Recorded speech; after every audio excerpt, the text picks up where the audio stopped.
All right, everybody, welcome to Poetry Exchange.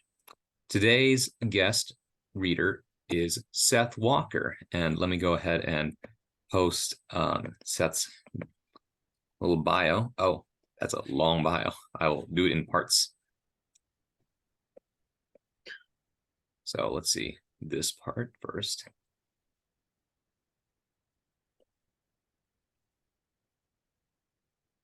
And then this part in second.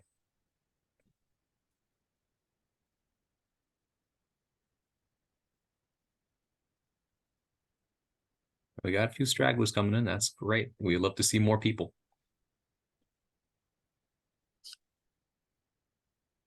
So, Seth Walker is a poet, playwright, songwriter, and musician from the United States. He was born in Baton. I always get this wrong. Is it Baton Rouge or is it something else? Baton Rouge. So Baton red, Rouge. it means red stick. It's a Oh, red baton. I see. Baton Rouge. Baton Rouge. Louisiana. Raised in Texas, his upbringing in the southern United States is reflected in his work, which often explores themes of love, loss, and the human experience. Walker's poetry is known for its raw emotion and its ability to capture the beauty and complexity of everyday life. His work often incorporates elements of nature, and he has been praised for his ability to use the natural world as a metaphor for human emotion and experience. In addition to his poetry, Walker is also a talented musician and songwriter. I can vouch for this. He knows how to play the harmonica very well. His music often incorporates elements of blues, folk, and country, and his lyrics are known for their poetic sensibility. Overall, Seth Walker's poetry is a testament to the power of language and its ability to evoke deep emotions and connect people to one another. His work is a reminder that even in the midst of pain and hardship, there is still beauty and meaning to be found in the world. But don't take my word for it. Everybody, please welcome Seth Walker. What's up, everybody, man? It's a real honor and pleasure to be out here. Thank y'all for having me out. I look forward to next time I get to be out in the Bay in person. I want to start this set off with something kind of fun. So I'm sure probably most of y'all remember Rocky and Bullwinkle, one of my favorite shows as a kid.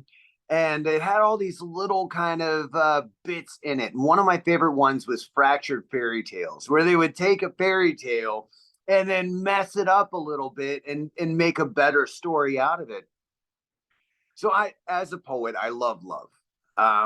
Thought to myself, what's the most epic love story I could twist? And Adam and Eve is really what came to mind. And so I started imagining that, imagine Adam and Eve, like they just got kicked out of the Garden of Eden, literal perfection. That's got to be an awkward conversation on the walkaway. Now imagine it goes something like, Adam looks over and he says, Eve, before you, life in Eden was simpler. There were fist-sized fruits, water balloon ripe, dripping from every tree. The sun smiling into the writhing waters of the Red Sea. Butterfly-filled kaleidoscope breezes flowing over green silk grass carpeting. I remember long days of doing nothing but titling the artist's newest creations. It was routine and unsatisfying. He told me stories of existing within the void, making me within himself for company. Unfortunately, the spark it took to force breath into clay carries many unforeseeable consequences, like snakes and curiosities. I was my father's first child. I soon gained self-awareness.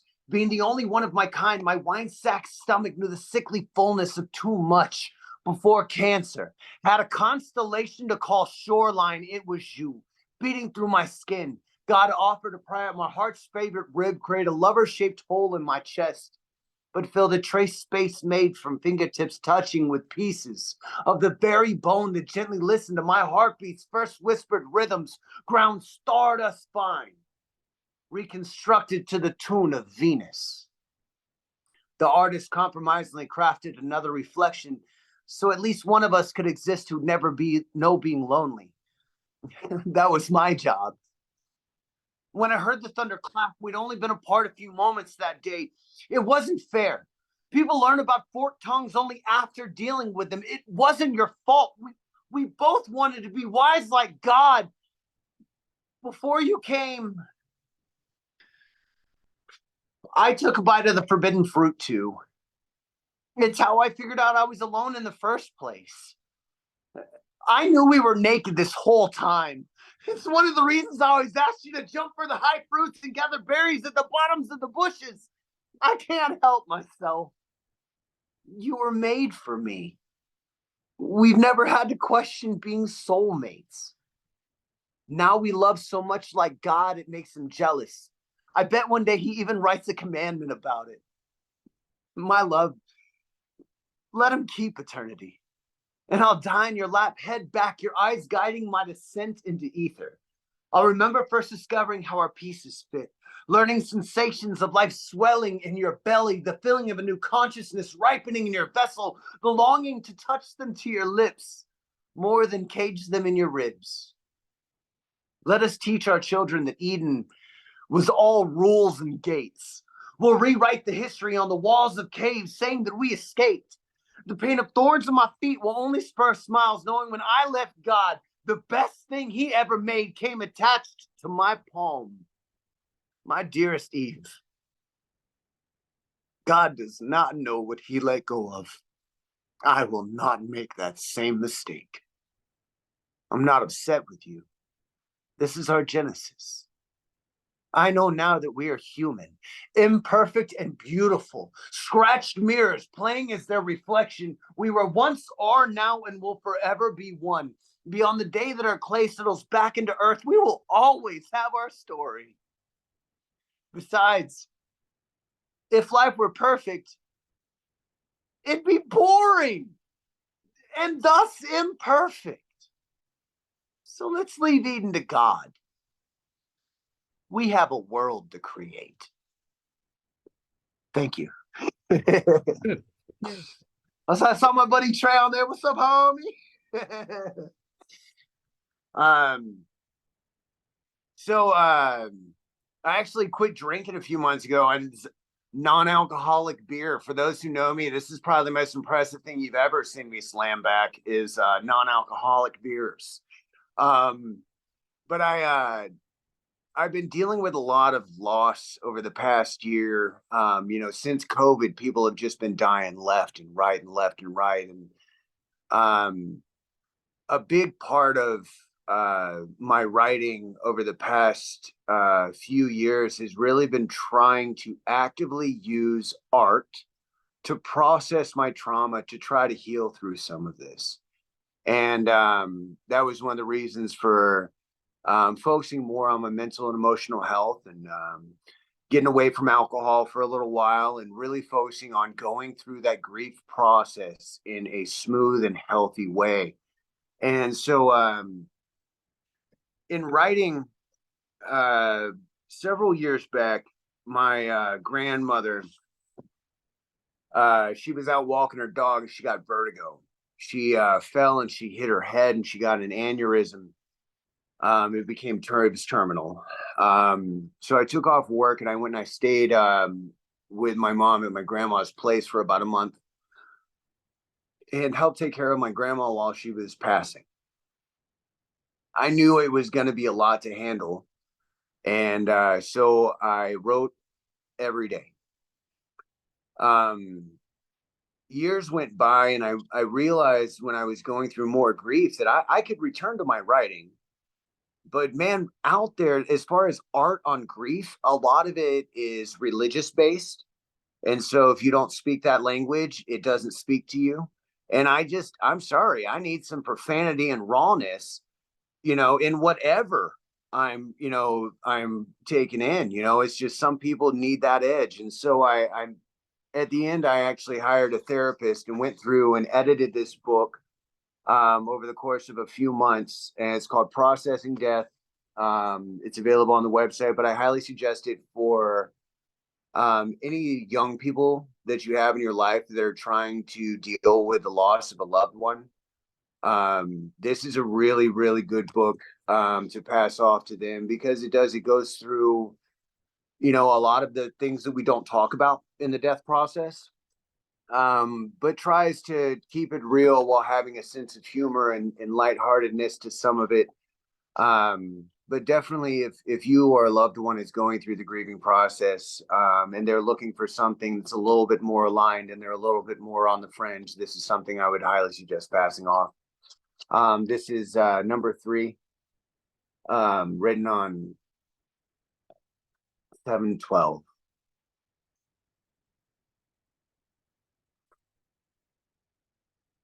My grandmother has become my new guru, my most sacred teacher of life's truth.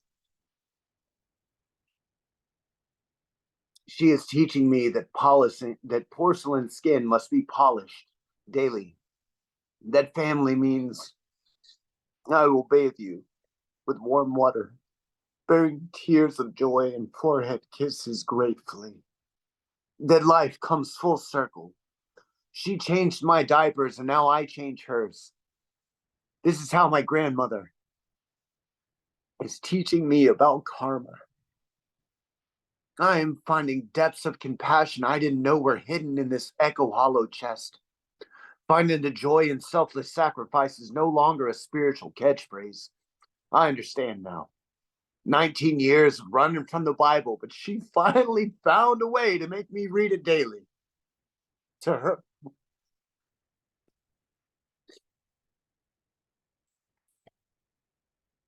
this is how she is teaching me what Jesus really meant.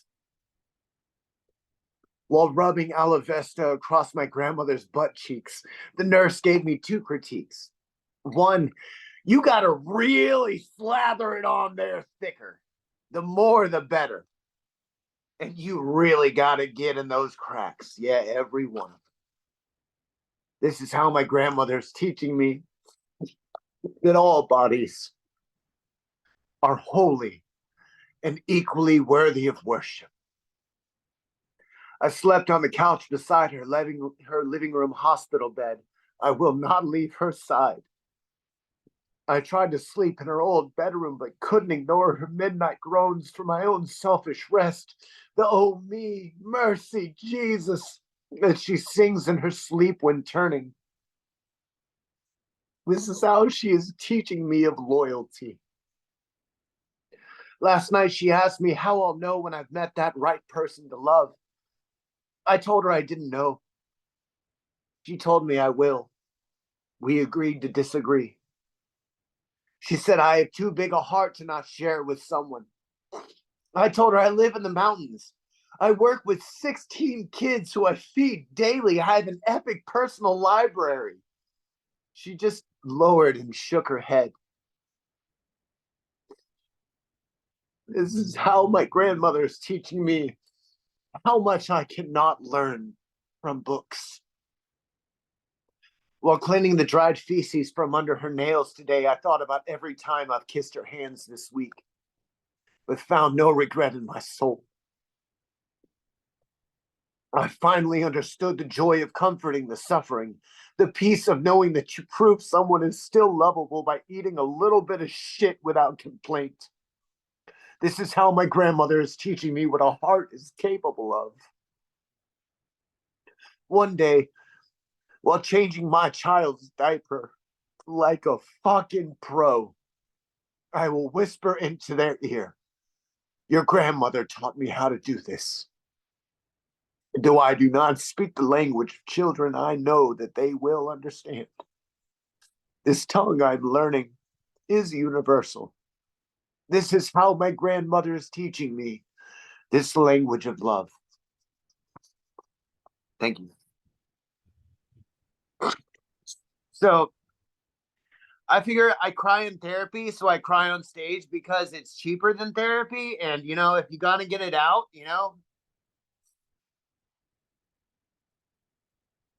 So I'm going to read some brand new something for you. So when my uncle passed away, I started writing a new series of work. He uh, he didn't leave a will. He didn't leave a suicide note. And so trying to go back and figure out what happened, it's like the shittiest Scooby-Doo mystery ever. Um, and so in trying to work it out, I started a new series that I called Suicide Notes. And they're not suicide notes, they're notes about dealing with suicide. Um, so this is one of the poems from this new series of work I'm hoping to have out in the next year or so. Now that you're gone, I only have more questions for you. Who are we when the last mark is removed? Once the gates of heaven have burned the final reminiscences of humanity, the blissful forgetfulness of awakening, returning to original form, light and vibration, resonance and frequency. When we return to our soul group, do we just float again? What do we become when we step away from it all, when our final form is formless? Fall through the nothingness back into something from whence we came, return to the God who lost us on a walk one day, slipped back in his wallet like a reverse pickpocket.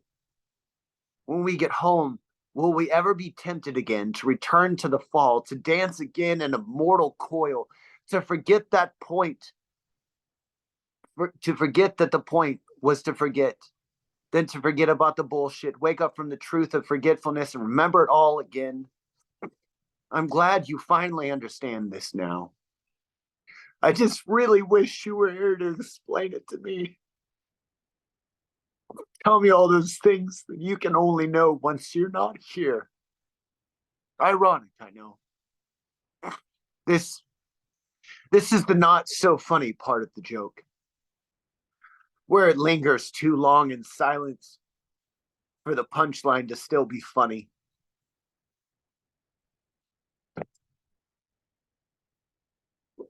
Thank you. So I swear it's not gonna be all Debbie Downer shit.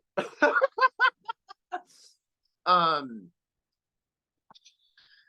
I'm a big fan of making sure that, all things come full cycle. A big thing about processing poetry, or processing through poetry, I think is that in writing, a lot of times we come to solutions that we wouldn't innately come to if we hadn't put ourselves into almost a surrealistic mentality. Um, so I read tarot cards. I'm pretty deep into studying nerdy philosophy and esoterics. One of my favorite cards is actually the Death card. It's number 13 in the Major Arcana. And it's always funny when I do a tarot reading. Um, Ben, it looks like someone is trying to get in with the link. So whenever people get the Death card, they always freak out and they think it's a bad thing, but it's really not. Death is change. And in really studying the esoterics behind the concept of death,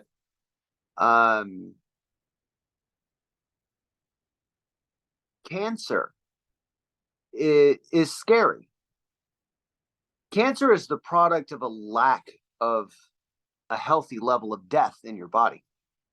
Cancer is from when cells that should be dying off and sloughing off build up, create a tumor, an abnormality, and it creates an illness, sickness, a dis-ease. And so I wrote this poem to death. I'm gonna get through one of these without crying. I swear to fucking God. But that's what I tell my therapist about my sessions every time. But then she always reminds me at the end that, like, if you don't cry at least a little, was it really that good? You know? So there you were, barefooted, claw-knuckled, me prostrate before those skeleton feet, your bones white as sins bleached, death incarnate wrapped in red satin. It's that ever-present smile, those shadowy hollow sockets, I find them comforting. People misperceive you like fire, like burning. Oh, befriending death, you are not a destroyer, simply alchemical purification, but surely no adversary I wish to fight. So clutch me swift, firm grip, sudden dip, when it comes our time to tango, to taste Kali's kiss, Scorpio's sting. Shell cracker, you are no end but a function, immutable to work, to work with, not escape. Please kill our cancers, cremate our insecurities, hand Shiva Ganesh's mallet, give ego a 3-second head start, and fertilize these roses I found growing in my palms. The only way to be saved from self-consumption is to kill myself constantly. Find remaining only the indestructible left hidden in my belly. Call it sacred here and now. Just let you come find me when you see it necessary. Bathe me in your darkness. It will only help me find the light more easily. So come, chisel the mind a refined diamond, hollow as a lute, fill it with music. I refuse to fear inevitable stages of growth. Instead, I pray your friendship, a loaded gun, safer in my pocket than left to Mount Olympus. You piece of snake meat dangling on a tree, dangerous as knowledge. I am unsure if my eyes are tearing or salivating, but my mother taught me to clean my plate, so either way I extend to you this olive branch handshake. We both recognize this veil's illusion, both of us fighting for our side, but what if only believers in death died? And we were born not to grow old, but to exist till our time to go, call a friend to lead us home, and this is where you come in. Sweet sleep luller. Call this my justification for not fearing you. I love this place, don't get me wrong, but too much of any good thing. A few centuries is quite enough for me. Until then, tread lightly, sharpen all blades before cutting. When time comes for us, sing me to sleep with sweet humming. What doesn't kill us is procrastinating. I will meet you in the lion's den. Thank y'all. Thank y'all. So I want to make sure, Ben, I have one more, and then I'm gonna wrap it out. So I think that's on time. Yeah. Yeah, I mean, you can read another one if you want. Yeah. I could listen to you all day. Are y'all enjoying so far? Awesome, awesome, man. Thanks again for everybody coming out here. It's great to see everybody. So I want to leave this one on a real strong and positive note. So in the nearly 20 damn years I've been doing this, like I said at the very beginning of this, you guys, I love hearing new voices. And it's always crazy to me when any industry you get into, as soon as you get into it, everyone in the industry tells you it's oversaturated. That's I don't know, like you become a massage therapist, and all of a sudden people are like, oh, they're everywhere. You'll never be able to compete, and you do, and it's fine. And so I've heard so many people that become songwriters or artists, and they say, well, I'll never be able to this or that, or because there's already so many famous people and they're better than me and blah, blah, blah. And I keep telling people, I promise you, as long as you're, the old saying, as long as you're trying to do somebody else, you'll always be second best. As long as you're doing yourself, you will always be number one. And so I always encourage young voices, this world needs you now more than ever before. When you look at history, museums, and you go through there, you don't see lines of, pictures of all the legislature people, all the governors, and you see the art. When you go and you look at a culture from a historical perspective, you see their sculptures, their painting, their writings, their music. Artists make history. and we will define how our generation is remembered. And so I beg of every artist, if you have any art in your heart, it was put there and someone needs it. So please, please make sure that y'all, get out there, get involved. So this last poem is called Come, Come, Young Prophets. Come, come, young prophet. The wind has whispered a calling for you. This is the message in the bottle you've been waiting for. It is your time.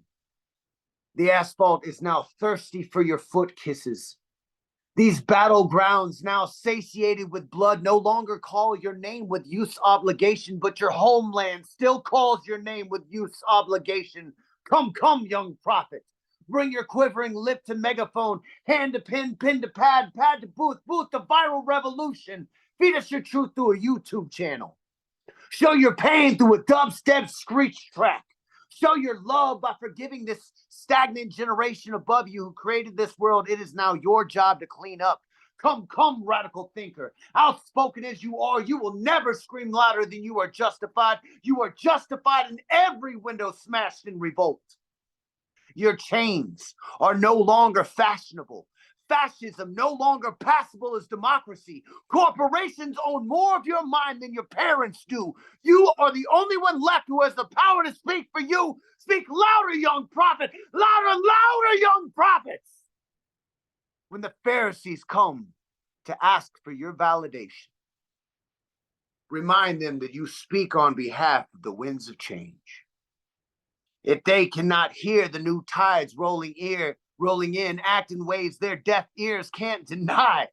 Dance on their harbors till their Jericho walls fall. Create the world you want to live in right underneath their upturned noses. Come, come, young prophets. Breathe the breath of newness back into our right now. Remind us of the dream language we forgot with our full-time bills. These shekels are so heavy. Our eyes too old to notice the dying inside that we've grown to call normal. Sometimes the only way you can free a slave is to burn down the plantation. Thank you all very much. I'm Seth Walker. I'll post my link tree back up in the comments. Thank you all.